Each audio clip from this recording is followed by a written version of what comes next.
as we're your clients, we have an audio need for location audio in the field. What are the questions that we as clients should be prepared to answer when we pull in a professional such as you guys? When we pull you in, what should we be ready to know on our projects for you guys to start getting involved? Well, let's see. Questions I would ask. Where are we going to be? What's the nature of the shoot? How many people are going to be on camera at any given time? Are there any restrictions or constrictions between scenes or sets or setups?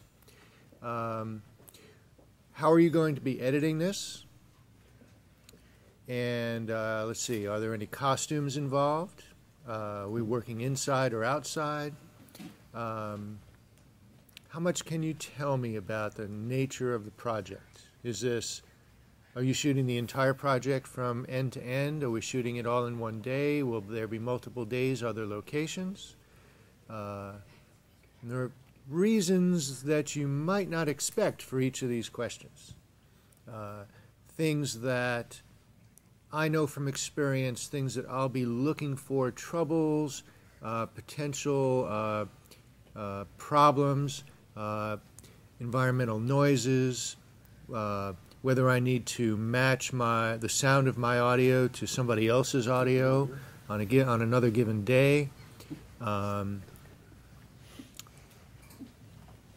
of day, inside or outside, wind, just pretty much lots of different things that I would notice when I'm there, either on a site visit or actually on the day of the shoot, that a producer who doesn't have to be an audio guy, that's not his job, might miss.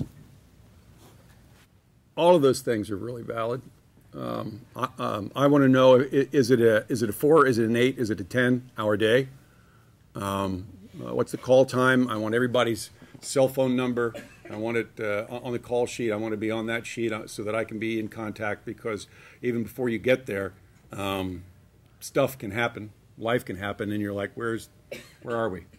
You know, I'm out in front of Johns Hopkins Hospital, and where I'm supposed to be, and I don't see anybody. And if I didn't have the phone number, I'd be sitting there for a long time. But you know, like, well, we're leaving the hotel. We're running a little late, and it's on the Wolf Street side. Okay. So I go back to the Wolf Street side, and you know, in the 20 minutes, it's something else changed. So communication's vital. Cell phones. How long? As part of that early negotiation of like, well, how many hours? Where am I going to be? And what's the dollar for that? Because everybody's got to be price sensitive to a certain degree. You will find some mixers will not work for half days. You know, they'll work for half a day, but they're charging you the full day rate. That's my rate. And you'll find that there's 2 different ways of charging, and sometimes this is a little confusing. The charge is set up for the operator and then how much gear you use. And some operators will say, oh, well, you know, the basic package is a boom and a lav and a mixer and headphones, and you're done. And anything more than that is a la carte. The IFBs, more than one feed, a recorder, time code recorder of some sort. Anything else gets stacked up on top of that. I don't have. That's pretty common. Do you find that that's pretty common from engineer to engineer? I mean, most of the IB and NABIT guys, I think, and gals, charge that way. I haven't joined IB yet, so you know, I've looked at my client base, and it's a good question. And it just said, they're like, how much? You know, bottom line the whole thing for me. And that takes me back to Marty's question. What are we doing? What do I need? You know, is it sit-down interviews inside someplace nice? Or is it a reality show?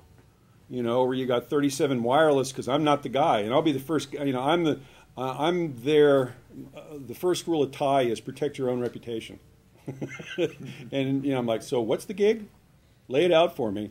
And if I'm not comfortable with it, I'm the first one to go, I'm not comfortable with that. Here's somebody who I think has that gear, if I think they've got it and the chops for it. Or I'll just say, I'm sorry, I'm booked. And for me, the other one is Glenn. Is Glenn Small still a member of the organization? Is it Glenn? What's Glenn's last? Is it Small? Works at FDA.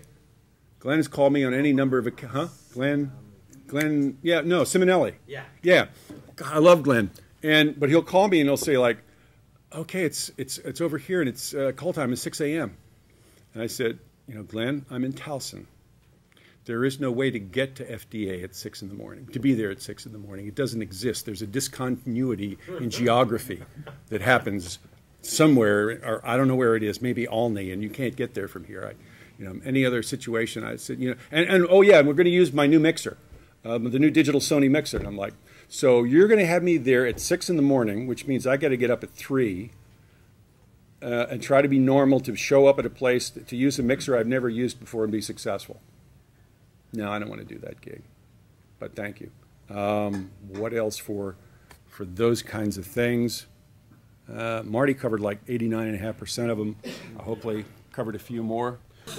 I mean, I guess my question would be, was this question directed towards more of the actual filmmaker, the person that's booking the gig with the location engineer? So they get a sense of when they come to you, the kind of things they need to be aware of. I think the big thing is that I think one of the things is that there's a lot of different levels of sound engineers that can do different things. Like you touched on that a little bit. I think the big thing is making sure that you have the right person. I mean, I think that depending on what you're trying to do, and I think that, and somebody tell me if I'm wrong about this, but we're not all perfect at everything, and we're not all right. Yeah, right.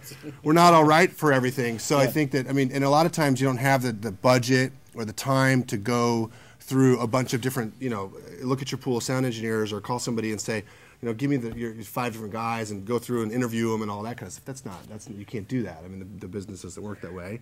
But you also have to make sure that the person that you get is going to do a good job for you, and they're going to cover the bases like communication, what time, making sure are they going to be reliable, are they going to know how to use the gear, because when you're on a set, and I've experienced this, when you're on a set and you're dependent on your location guy, yeah, time is money. If you get a location guy that's a bad egg or that maybe is saying that he can do something that you want him to do but doesn't pull it off, you turn your back, you're working on the visuals, you're looking at the shots, you're looking at lighting, and you're not concentrating on sound, you're going to get screwed. That's the thing. So we're your insurance policy, basically. Yeah. The sound guy is what I'm there to do is to pick up the slack. Pick up the slack so that you can concentrate on the picture and the lighting and everything else. And depending upon what happens, and this is part of the negotiation, when we're actually on set, I need to very quickly establish rapport with you and find out what your level of sensitivity to problems are. Do I let you know in the middle of a take that something's not right, that I hear a plane, that maybe the person on camera messed up a word, any of buzz in the system. All of a sudden, somebody 3 doors away turned on the microwave oven for the popcorn at 1 in the afternoon, and the whole, half the power went down. It's happened.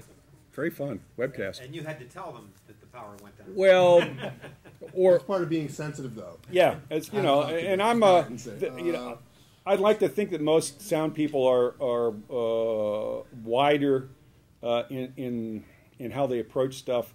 There's nothing I hate more than sitting on a stool until I'm needed and getting up and doing it and going back and sit on the stool. I bore easily. If there's a light, if you need me to change a light, put a reflector, do this, help that. I mean, I've only got so much juice in me, and if it's lugging big heavy stuff from here to there, I'm probably not real good at that. But I like to be involved with that, and there's a hand up in the back of the room.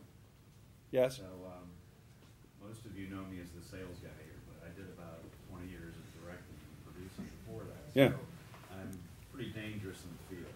And I would expect that part of these questions that we're going around is, I would take it for granted that the communication's going to get laid down. I take it for granted that you're open to share cell phones. I take it for granted that you're showing up with sound blankets and you know, a mixer. And one of the questions it seems that hasn't been asked, I would expect it, and maybe I'm in the wrong world now. I'm not, but surround versus stereo is an issue these days, because I know people that go out recording with multiple tracks and multiple mics so they can get full-blown ambience, and I would imagine that if that question wasn't brought up and you assumed it was mono, you'd have some difficulties. So I think the question that I asked it.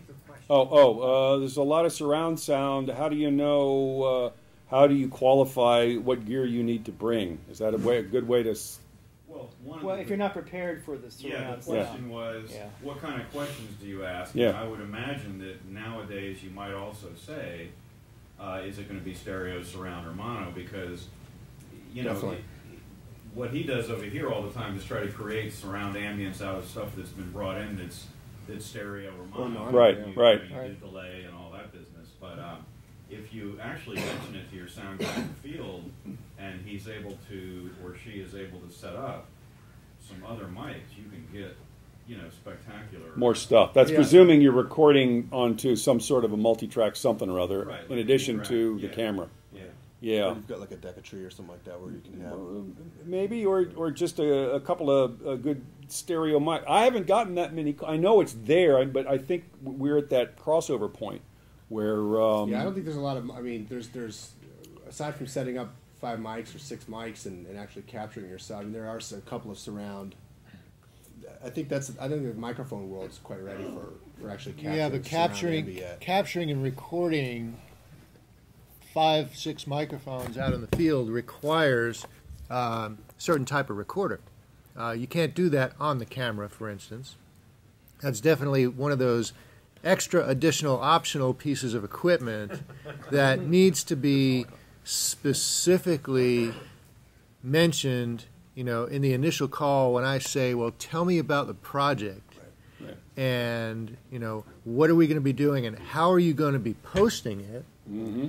That's the time to bring that up, you know? And that's all a part of that's all a part of, because I'm so passionate about sound and doing sound production and in production and post, you can't wait till the last minute to deal with it. I mean, I think that this needs to be part of pre-production talks. This needs to be part of the planning stage just as much. And I think that's just what it just seems like that's a pattern that I've seen over the years with filmmakers and people that do video production, is that they wait until the last minute to deal with sound. And they get a guy to do the sound in the field, and they just get whatever they get, and then they deal with it. Now they can fix it in post. That's such a, you know, that's not the way things should happen. I think it's becoming more important. Technology with HD and all that kind of stuff, the sound has to marry with the picture the right way. It's got to be just as equally deep and have as much clarity and depth and all that kind of stuff as your visuals, as you want your visuals to be, I guess. That's the thing. So I think for you, as a salesperson or somebody that's maybe booking or putting together a production, take care of these things at the beginning. Call somebody like Ty or myself or any of us. You know, I think most sound guys are pretty cool. You know, we're pretty approachable, right? Yeah. So call us and ask us these questions. I mean, find out before and you know, I'm on a lot of forums, and one of the questions that's come up from time to time is, well, I've got a stereo mic, and what's the best way to use that for dialogue? I'm like, well, not usually.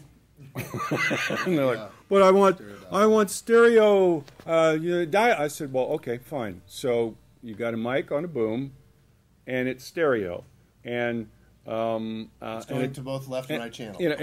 And I'm pointing it in between you two guys, and then you two guys walk over there, and the axis changes, and all of a sudden, the stereo spread does not match your positions.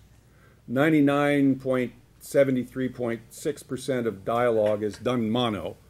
I may be off by a decimal point there. I don't know, but and you know, the surround is created. I mean, there's what's the cheap way to do surround now is what's the little guy that sits on top of the camera? Do you know the guy I'm talking about? The little I saw it at NAB for the last 3 years. I'll think of it in a minute. Directional thing that has it's basically a five. Well, actually, they've got 3 different models from the you can't afford the good ones to the little egg that sits on top of the box, and it encodes 5.1 into 2 channels, just like Dolby Digital. Dolby Surround. Yeah, holophone. Holophone. Holophone. Yeah, they got one that's $8,000, they got one that's $4,000, and they got one that's $999 if you can't, And they've also got a box that's a 5.1 mic input box. That's 5 mics in, and it encodes in real time in the box out to 2 channels. If you want to get your feet wet and start to play with that stuff, then that's maybe your entry level affordable thing, the holophone system right now. Or It still one of requires planning. I was gonna say, yeah. and I was just gonna say, like, you can't just, like, this isn't something you're gonna just take out in the field, like into like an industrial field or in the city somewhere, because you're not. I don't think you're gonna get good results. I just feel like most of the ambi that comes back that's bled. I guess I'm speaking mostly for exterior shooting. Right? I mean, it's hard to isolate if you don't have the ability to get a close set or be in a location where you've got an environment that actually sounds good enough to capture in surround and then put it on the final, right, as opposed to just grabbing something canned and editing it in and being able to layer and EQ and do cool things with it, and have the ability to fix it. Then I just don't. I don't know. That's a really good question. But if you are rigged, so don't do it on the client's time. This is the time in the industry. It's the time. This is the time for you to get this stuff and play with it, and figure out how to make it work for you. Because there's nothing quite as neat as there's a Mac program called Boom Recorder. Tak Vos over in the Netherlands designed it. It runs on Macs. It's a multi-track location audio recorder device. Takes it in through FireWire. You could do it on a laptop, and I had it. It also works with. I mean, it actually works with like Pro Tools. Yeah. You can use it as core audio, so you can have any Motu interface or Digi interface or whatever. Yeah. So nothing was cooler for me as an audio geek to get this and install it and go, well, let's see. My interface will only take 18 tracks at a time, but fire it up, and put it into record 18 tracks of audio. The way things have changed now, you may start hearing a term called polywave. Polywave means one icon on your desktop that has multiple channels of audio, not just 1 or 2 channels, which is what most people are used to. But in this particular case, because I had recorded into Boom Recorder 18 tracks, it's one icon that's 18 tracks of audio. One file. And it's all synchronized. So I go into Final Cut Pro and go, import. And it goes, I'll be with you in a minute. And the next thing I know, boom, the audio drops down, and I've got 18 tracks of audio, separate tracks of audio in Final Cut Pro. And I'm just going, damn, that's amazing. So the technology is perhaps a little bit ahead of the application right now. So that's why I encourage you to go out, start thinking about it. Dave Ruddick is running around Iceland, and these days he's just come back. He has the sound devices 788T, and they're recording the loss of glaciers. And he's got hydrophones, which are microphones that are used for underwater. So he takes them out in lots of different directions and buries them in the ice and in the snow, and then goes back and waits, hits the button, and waits for the glacier to speak. And where's the best place to put a mic on a glacier? I don't know. Neither does he. So he's got 8 of them fanned out, one in a separate track. And he says some of this stuff is really spooky, but it's what he's using in the TV show that they're making. And that's his way of dealing with it. It can be surround, or maybe Channel 3 just has the ultimate ice squeak. It doesn't. Maybe that one's there if he had them. So it's a way of covering his bases as well as getting really pretty creative with the stuff. That's a really good example of you can't just pick up the phone and call up your favorite ENG sound guy and say, oh, you want to go to Iceland? We're gonna do some interviews of some glaciers. This is the kind of project that requires sound design, planning, equipment planning, track planning. I mean, you have to basically know even before you step outside your door, how this thing is going to get posted. You have to think that far ahead, right? So you know exactly everything that you're going to do, how you're going to record things, what microphones you're going to be using, and How many spares you need to take how with many you? spares, what you're going to be recording on, how you're going to power your equipment based on environmental concerns and access to charging power, how you're going to carry everything, what are you going to record on, whether it's going to be tape-based, file-based, multi-track, single-track, how long you're going to be out there, what your rate's going to be. All these things require advanced planning.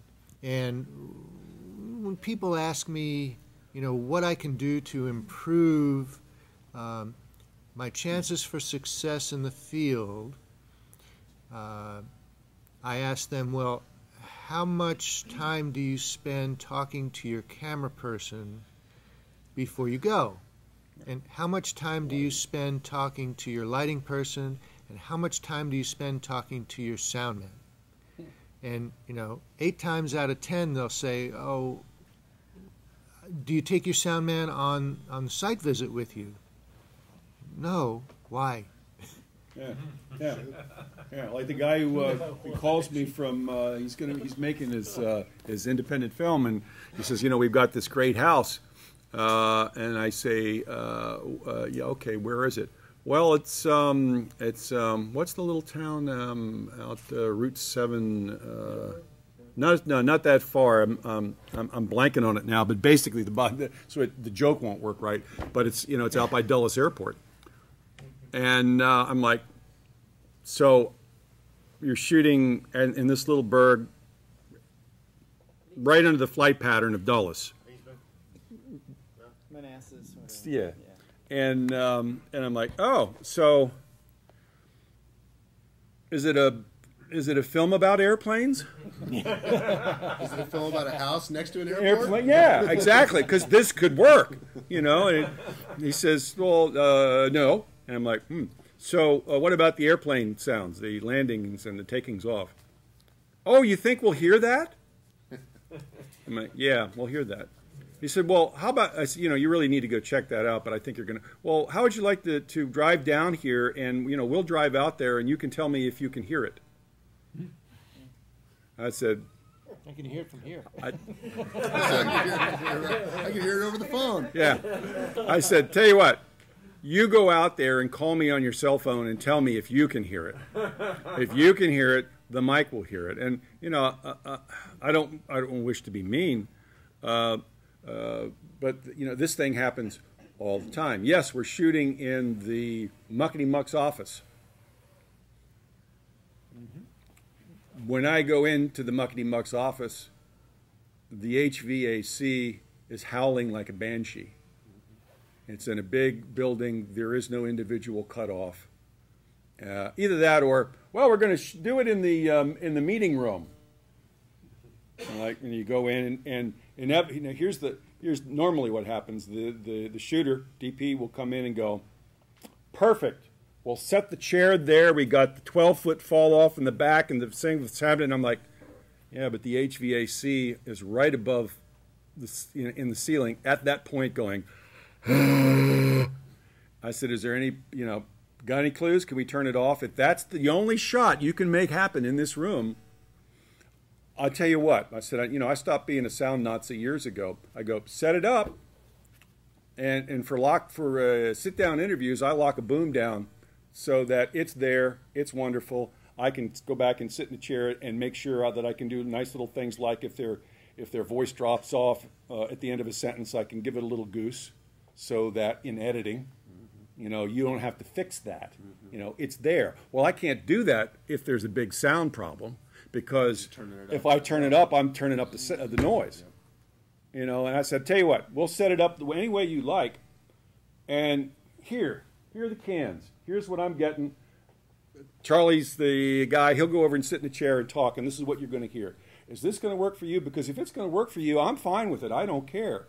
But you need to make that decision right now, so I cannot be worried about this anymore. They may be using it on the web with music underneath it, and you'll never hear this. But I don't want to make that call. I don't want to presume to know how this shot's going to be used. It may be fine.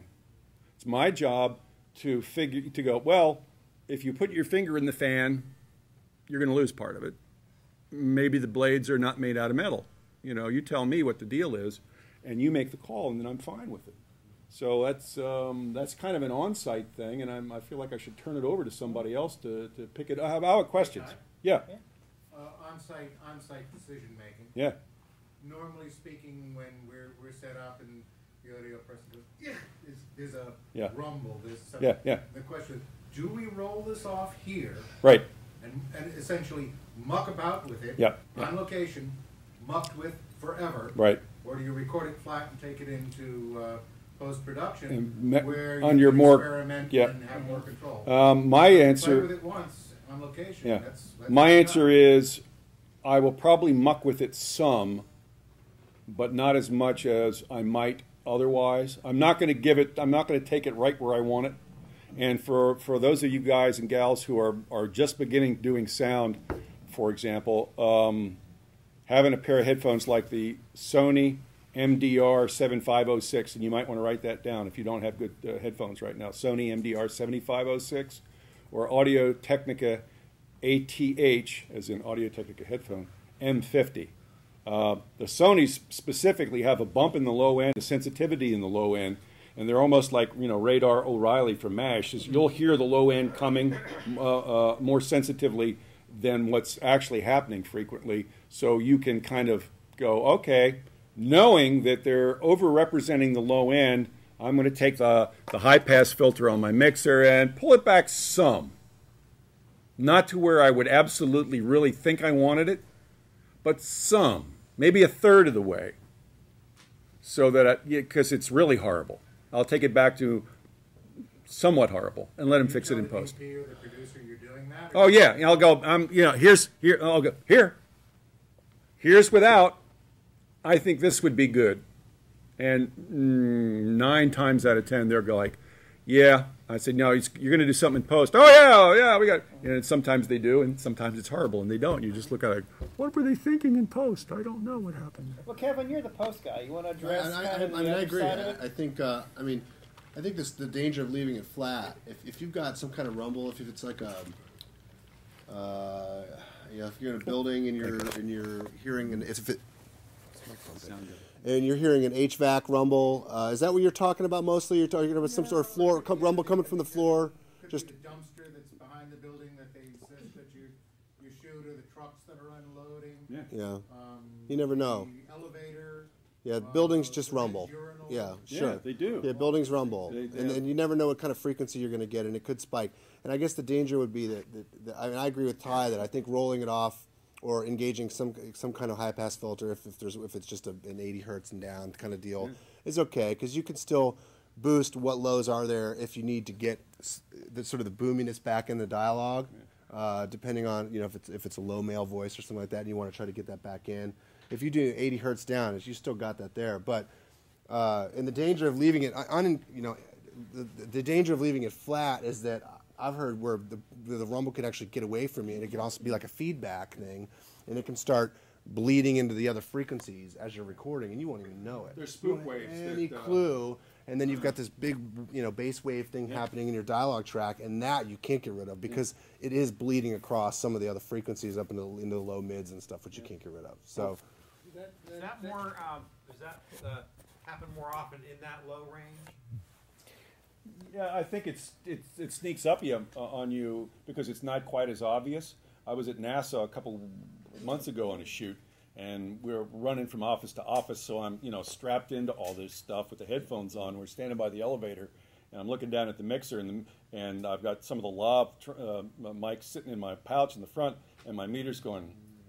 yeah, And I went, interesting, and took the headphones off and went, oh yeah, I can hear it. It's down around maybe 40 hertz. There's a low pressure sound wave that's happening here. And if you got 3 or 4 people on lavs going to different tracks or even to a mix, it'll pollute the track, and you're like, what? And Kevin gets the track and goes, this is trash. I cannot work with this. See now, I have a philosophy about that, and I know that Ty knows his equipment, and he knows how it works, and he knows what everything does, and he knows what his headphones sound like. There's a lot of sound guys out there, especially novice guys who haven't been working for 20 years, all right, who may not really understand some of the intricacies of their equipment. For instance, the mixer that Ty uses has a high-pass filter, also known as a low-cut filter. Just to confuse you. That where he can dial in the specific frequency that he wants to cut below. Like a variable tone control. Right. But a lot of mixers simply have a switch, low cut, on or off. Yeah. So the question then becomes, well, at what frequency is it cutting? Is it cutting at 80 cycles, which is really low? Or is it cutting at 125 cycles, which one very popular mixer does, which is really kind of high, and will cut out all the low frequencies of voices and all the nice resonances, and makes them sound really thin and nasal and yuck. So, do you cut or don't you cut? It depends on your equipment, depends on your understanding. Ty mentioned that the Sony 7506 headphones, which are very popular, have an accentuated low end. Well, that can be a trap too, because if you don't understand what those headphones really sound like, if you think that accentuated low end is normal, right? Then if you hear something that sounds like there's more low end or more low frequency noise than you want, and you cut it back down to where the headphones sound normal, you're actually cutting more than you want to cut. Which could be a problem in post, because if you cut something out before you record it, it's not there, and you can't get it back. Right? So the experience of the sound person you're using, the quality of the equipment they're using, how well they understand their gear, that's all really important stuff. You got to give them a moment sometimes to make sense of it for themselves. I know there's a lot of run and gun stuff, but when weird things happen, in the elevator sequence at NASA, it was not only the level, but those low frequencies were also doing weird stuff to the compander circuit in my wireless.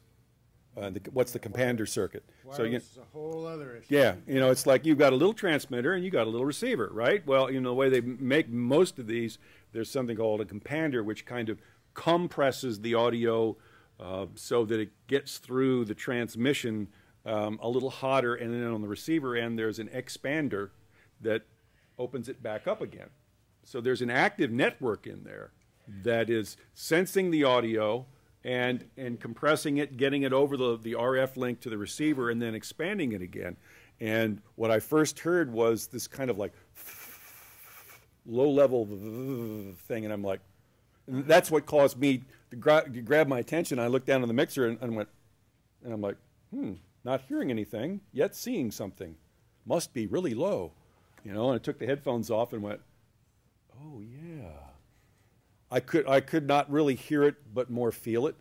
Right. And this may not happen, but I don't know, once every 3 years. But and engaging the low cut filter on the mixer is not going to fix that problem. No, because that's afterwards. That's too late if I've done the mixer, because the problem is happening in the wireless. Yeah. Tim. I have a question for Marty, because you're pretty much the new gear guy, and I think I read somewhere recently that the government is doing something about licensing the airwaves now in a different way, opening up. Oh yeah. And it's going to impact your wireless microphone. Already has. Yeah, already has, yeah. Can you talk about that? I think that seems like a really big deal. It's a huge deal. Yeah. It's a huge deal. It affects the way it affects whether every wireless microphone anywhere in the country is going to work after, June. a few days ago, Yeah. or June, depending. The digital television switchover, right, is the basis of the issue, where all your analog television sets are going to stop working after the official switchover happens, and everybody switched to digital channels, different frequencies, different modulation plan, whole different thing, and all of the VHF and UHF channels that these television broadcasters used for their analog transmission is all going to be sold off to Yahoo and Microsoft and Intel and for wireless data and cell Broadband, phone stuff. yeah. Really, really important stuff so that your teenage daughter can send pictures to their friends. And so wireless microphones actually work in frequencies that are the same bands as UHF television does. Well, if those frequencies are, and VHF, if those frequencies are going away, what happens to wireless microphones? Well, once those frequencies start getting used by their new owners, your wireless microphones are not only going to stop working most likely, but even if they did, they become illegal. And as of several months ago, a certain band of frequencies that have been very popular with wireless microphones, the 700 megahertz band, has become illegal now. And that's a huge thing because there were a lot of microphones that were working up there. 698 to no 7 698 to 806. 806, right? Yeah. The whole 700. 698 to 806 Like that's all megahertz. all the Sony's been using that, like, Lots of. I've got an add-on when he's done. Yeah.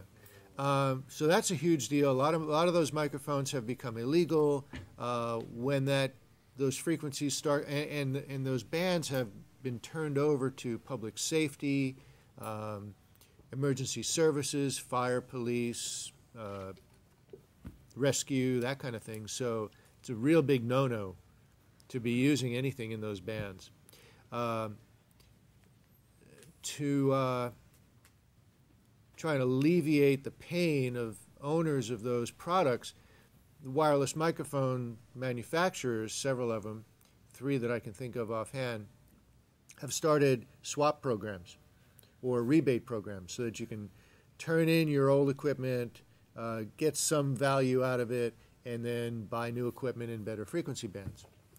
So they're being somewhat sensitive, and well, they should, because they've actually formed a lobbying group to help educate Congress and the FCC about just how many wireless microphones there are out there.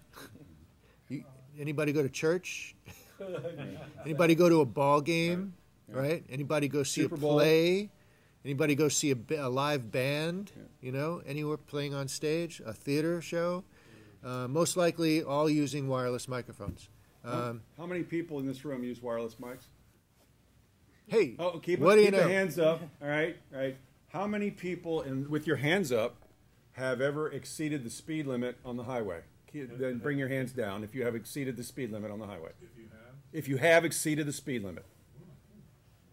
Okay, then I think we're going to be okay. And here's the idea. As Marty said, illegal. Is there any enforcement? Oh, That's yeah. where I'm headed. Well, it's where I'm headed. Anybody in the room from the FCC? May I speak freely? Hi, how are you?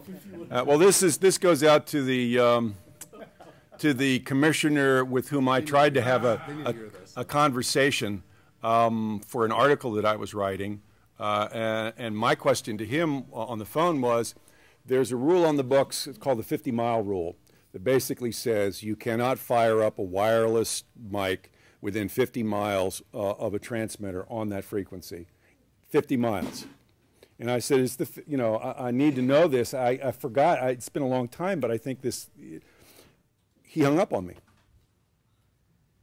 I wasn't being, the least bit nasty. I'm a journalist trying to find whether this law is still on the books. So I called back and I spoke to someone else, and he said, "Well, I can't really go on the record with you, but I'll send you the PDF that has the thing in it." And in fact, it's true. You can't. But I'm thinking, you broke the law while speeding. The FCC has a tortured existence.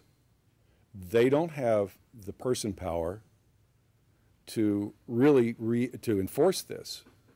Where you're going to see problems is, I mean, who's the people who have benefited the most will actually probably feel the pain the most. In 1998 at NAB, I attended a meeting with the wireless mic manufacturers. Upon the panel of that meeting was somebody from the FCC, and this was addressed. They say, we see it coming. We see a big problem. And the guy from the FCC said, he's since retired, by the way, said, well, based on our data, the number of registered users that we see, there's not going to be a problem. I said, well, that's all fine and well for the registered users, but I bet you the number of registered users and the number of unregistered users is quite different. I bet you there's maybe 10% of the users are registered. Who are registered? TV networks, theaters. Who else? Not necessarily. No? Like house systems for theaters, you don't think so? So the TV networks? Yeah, primarily. Everybody else who does ENG, FP, bands, you name it, is an unregistered user. So if you own a wireless and you had a problem, you wouldn't really have any power with the FCC because you're not a registered user. Was I supposed to be registered? Yes, there was a little card that came with it that was stuck in the back of the owner's manual, and you should have registered. And if you used it in Washington this week and you were shooting in Houston next week, you should have gone through a frequency coordinator or changed registration or jumped through a hoop backwards to make sure that you were still okay. So my point is, okay, when are you going to know? I'm not going to say the sky's falling. And before I forget it, Marty made a very good point about the manufacturers with trade-in, trade-up. Once they figured out this thing was coming down, they decided to move and try to make these concessions.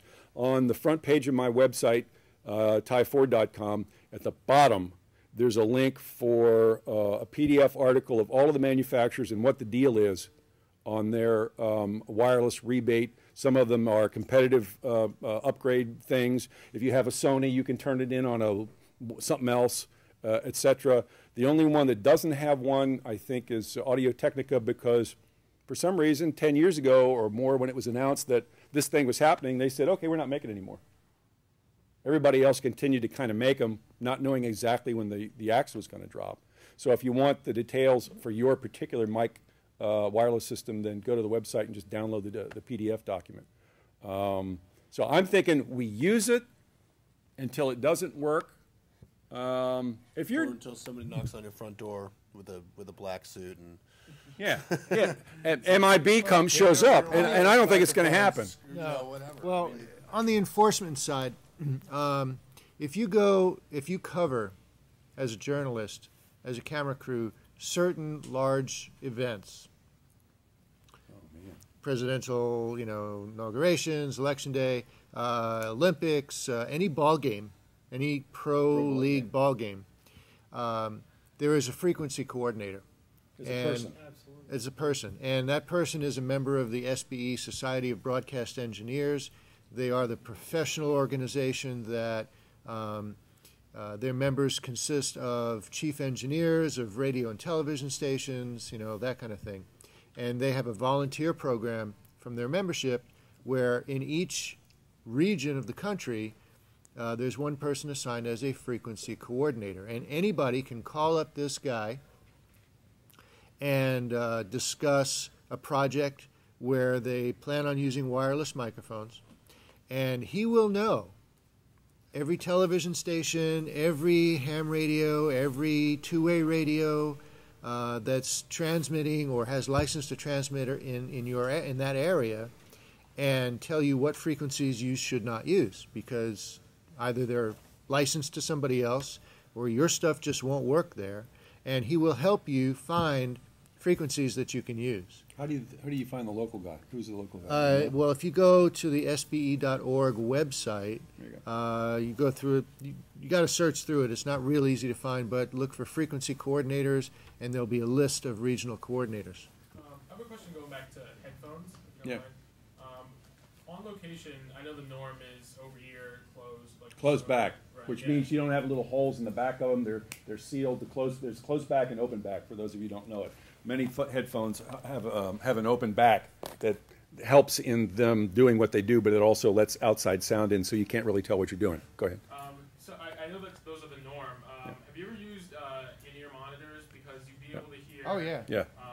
Much more specifically what you're recording. IEMs, in-ear monitors are good. They do isolate you even more than the closed back, so you're much likely to have the situation happen where you're the sound person. Marty's the sound person. Yeah, right. But it's a different. The director listening walks up to experience. you and starts talking to you, and you're like, Right, you don't get "Can't it. I hear you?" Right. They do. They isolate. They isolate very well from outside sounds, better than most headphones do. But they sound different, and it's a very different experience to wear in-ear monitors. I mean, a lot of people are used to wearing earbuds, but it's not the same thing. In-ear monitors are more like ear plugs that are also have speakers embedded in them. Every model sounds different from every other model. There are some that are more accurate than others, and that's the thing about whatever you're listening to, whether it be speakers, headphones, in-ear monitors, is accuracy. And accuracy meaning, well, you know, at any given frequency, is it louder or lower relative to every other frequency? You know, what does the frequency curve look like? What is the low frequency limit? What's the high frequency limit? How much can I trust what this sounds like? And if you know the headphones, you have a mental offset, as I do. I know the 7506s are going to have a bigger bottom. I know the top's a little lifted, so they're going to be a little brighter than normal. So when I'm hearing that in my headset, a little big on the bottom, a little bright on top, I'm fine. Anything that, and that's a judgment call, as Marty said. This did not happen overnight. Do you prefer to use one over the other, IEMs versus? Headphones, because I can take them off and, you know. Headphones are a little more convenient. That's about it. Yeah. Yeah. Just to, I'd like to complete that thought process, that image, or that about being able to be able to trust what you're hearing, know what your headphones sound like, because it impacts more than the decision of whether to throw that little low-cut switch or turn the dial, which is about all the equalization and all the processing that's available on ENG mixers. But it also impacts where you position your microphone. Yeah. Whether it be a lav microphone or a boom pole, yeah, where you position it, which mic you use on which person, because some mics will sound better on a female voice, and other mics will sound better on a male voice. Some mics will help deal with ambient noises better than others. You know, what position do you use? Go up or down? If you're using one mic for two people who are close together, will that work or not? All these decisions can't be made. You don't have complete information unless you absolutely can trust what you're hearing in your headphones or your in-ear monitors or whatever. Yeah, not unlike not unlike reference monitors, or in a post situation, you've got speakers that you're hearing things through. You're trusting those to video monitors too. And video monitors too, right? Same kind of deal. I mean, it's all about reference. If you don't have a good reference point in the field when you're working, then you're not going to know where the problems are because there are so many variables. And also, along with what mics, where the placement, all that kinds of things, hearing problems, hearing distortion. Making sure that your signal is clean, that you don't have 60 cycle hum, and that you're not clipping the gain and all that kind of stuff. I mean, it's all of those things together combined to create quality sound that isn't distorted, that's with low noise floor, all that kind of stuff in the field. I mean, it starts at your ears. I mean, we're always being told you got to trust your ears. You have to trust your ears. Well, and you hire a sound guy, you trust him to be your ears for you. So I mean, that's something to think about. I mean, that's And the issue of reference extends to your edit room and your post suite, because if you can't trust what your speakers sound like when you're doing adjustments, equalization, in your edit to like sweeten your sound. If you can't trust what you're hearing, then when you take your finished product to someplace else, it could sound completely different. Yeah, for example, so we're on a shoot somewhere, and it's in it's more noise than I like, and I'm booming it, and I'm the talent's sitting down as I recall, and I'm like I'm trying to find a place where I can put the mic that I can null some of the noise, and get the good stuff, and the mics are very sensitive. They're the mics I use are on something like that would be a Shep's $2,000 mic that's about this big, and I'm like moving it around, and the guy the DP said, "What are you doing?" So, well, slow down. What are you doing? You're waving that thing around, and you're into my shot. I said, "We're not shooting yet. I'm trying to find the null." The sound guys and gals, you don't know what we're doing. We got headphones on. If you're a shooter and there's a monitor there, everybody can gather around the monitor and go, "Oh, look, there's a tree growing out of the back of his head. Let's move that over a little bit." But we're pretty much working by ourselves. There are times when, like this mixer has 2 headphone outputs, and there are some guys and gals that I work with who are standing next to me, and they want to hear what's going on. By and large, most of them, if I've worked with them for a while, trust me, and it's not an issue. But still, we're working on our own. You know, you can't trust everybody, so grab that other pair of headphones if you're the filmmaker or the director and listen to it. Yeah. And listen to it. Yeah, I mean, listen to it for yourself. Make sure you're getting what you want to get. The big shoots, there's a Comtech system of wireless. You don't have to know sorry, Ty. You don't have to know everything about. You don't have to be a sound engineer, have all this experience in sound. But the bottom line is that, I mean, you want control of your shoot the same way you want control of what the DP's doing and the lighting, lighting and all that kind of stuff, set design or whatever. Go for the sound guy too. Give him a few minutes, listen to what he's got, listen to some dialogue through it, make sure you like what you're hearing. And take the moment to record a little on the camera and wind it back and play it back to see if it actually stuck to the disc or the tape. And that for some reason somebody forgot and you had him set up for mic input and you're feeding line level from the mixer. How many people have done that? I have. When do you listen? Always. Just a thought occurred when Kevin was talking. How finally do we listen? I'm watching Pirates of the Caribbean, and I'm like, he's using a Shep's on the interiors. And I fortunately I know enough people where I can do a group mail or an email to somebody and go, Who did the location sound for Pirates of the Caribbean? Well, I don't know, I forget the guy's name. I said, you know what he used? He said, yeah, it was a Shep's on the interiors and an MKH-60 on the exteriors. I said, knew it. So people have been at it. They can tell what mic it is. We can tell what mic it is. Each mic has its own sweet spot when used the right way. And, that's what we're doing with the boom. We're like, all right, let me get out of your lights. Oh, that's another thing. Talk about. I'm at a local facility, and God bless her, the gal who was on camera must have smoked for many years, and she had the lines to prove it. And she got up there, and I'm looking, I'm going, ooh, okay, well, So 20 minutes later, when they finished the lighting, I turned around and she's out there looking this way, the camera's looking this way, and they had, I don't know, 8 banks of lights up in the right where the ceiling meets the floor. Every one of them on. Planes were landing, and I'm like, so I put, all right, boom, shadow in the shot. And I'm like, and I turned around and went, I wonder why. I said, can you give me a channel? Just turn one of them off. I can hang the boom there, and we'll be fine. But give me something to work with.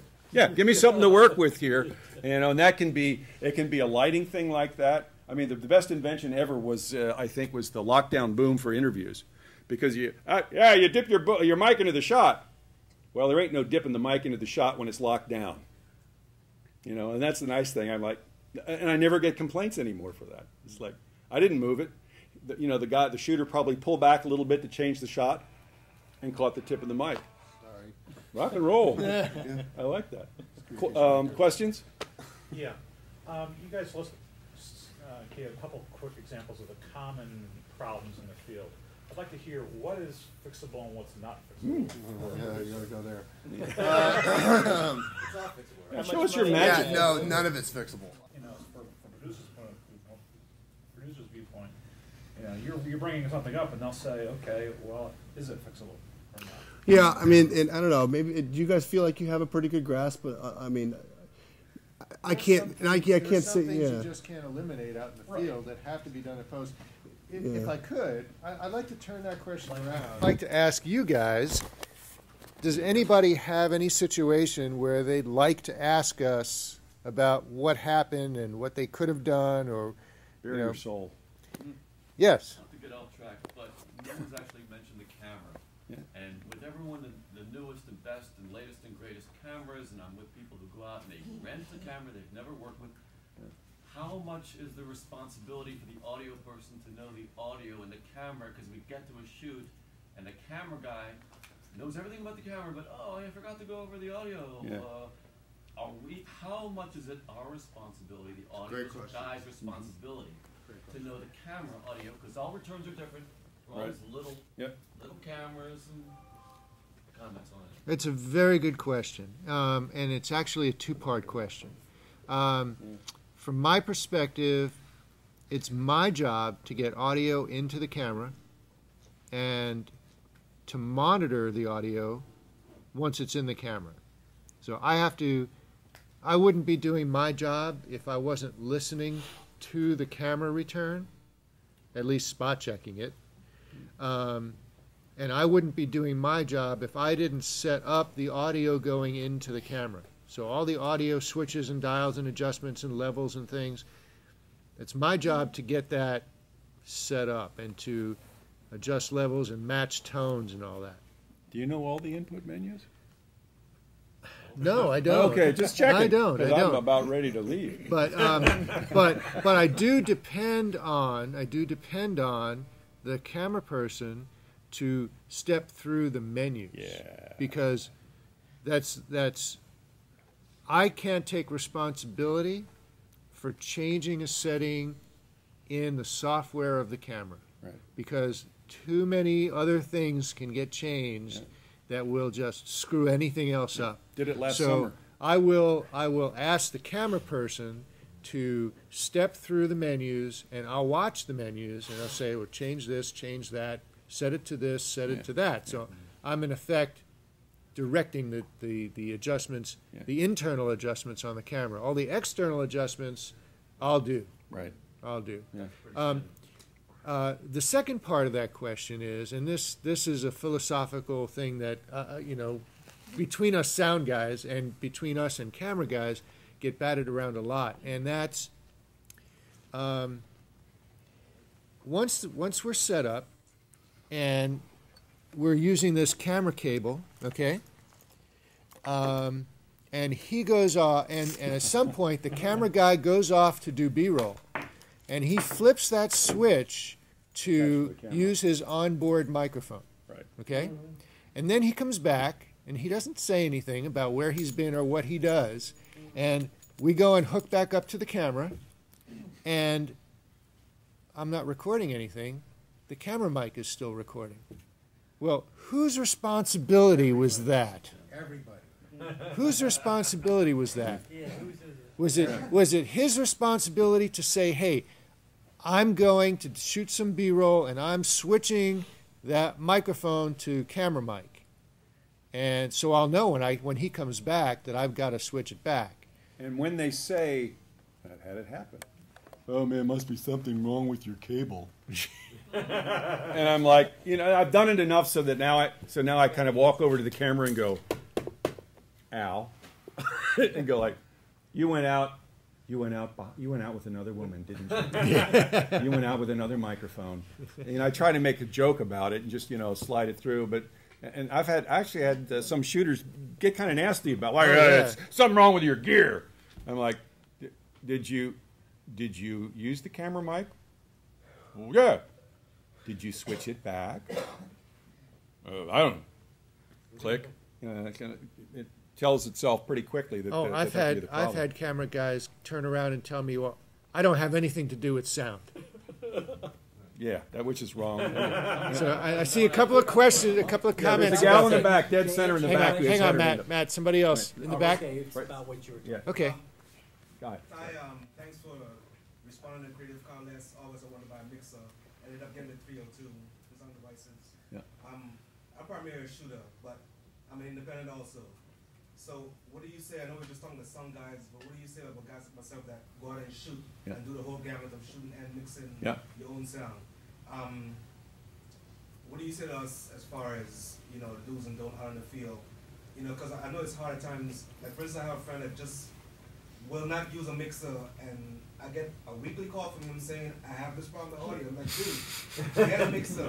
Get a mixer, but he just will not. Yeah. And we'll shoot with just a camera attached to a mic attached to a camera, and that's it. right. Okay. Well, there are good reasons for that, but you want to go somewhere? Well, I'll address that, but Matt had a question about what we were just talking about. Comment on what we were just talking about. I've been at DP for a few years, but what I tell my sound guy is just the fact that when we hook back up, we always tone out, and that alleviates the problem. Right. Never have the problem.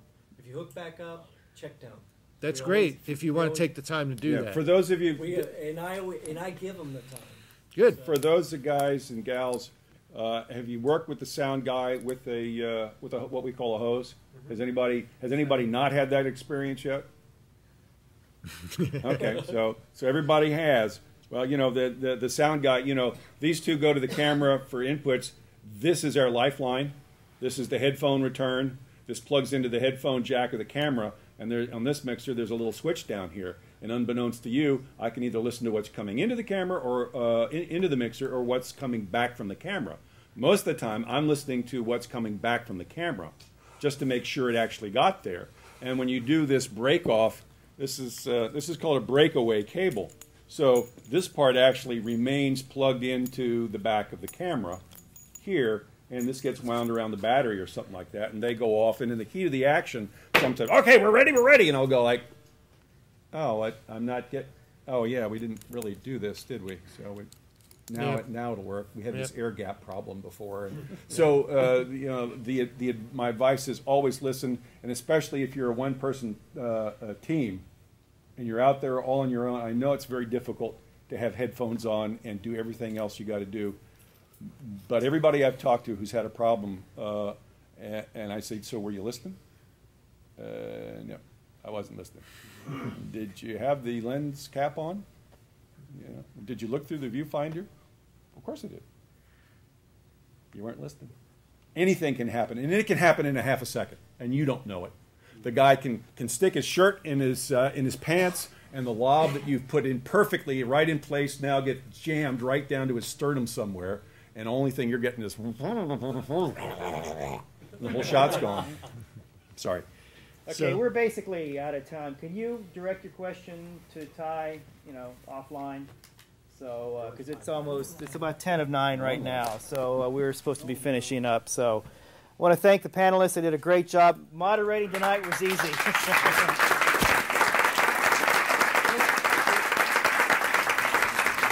Thanks again, Tim, if he's still in the room. Thank you. Ann? I was going to say there's lots of food left and Okay. drinks, so if you'd like to continue your discussion outside. Okay.